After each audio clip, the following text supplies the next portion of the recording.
Hello friends, today I have come up with another video which is named as a game. We are going to play a game which is known, this board is known as a peg board, in which there are these counters which we will be using for the colors making. Like the small kid will pick up any color peg, like this is of white color.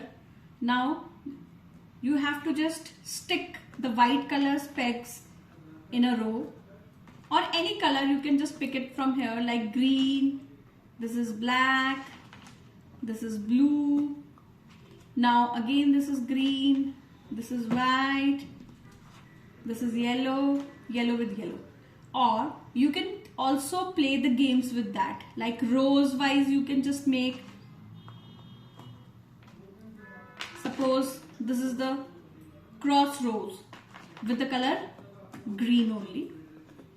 Basically this is used for the color making and also for the gripping of the students.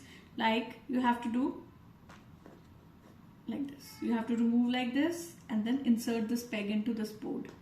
This will also improve the gripping of the student. If you can just see, it's not easy to just take it out and pick it. It will help for holding the pencils like this. Many games you can play, like again for the yellow one you can start doing horizontally like this. So this game is known as the pegboard. You can use for the small kids for recognition of colors, for gripping and for playing the games.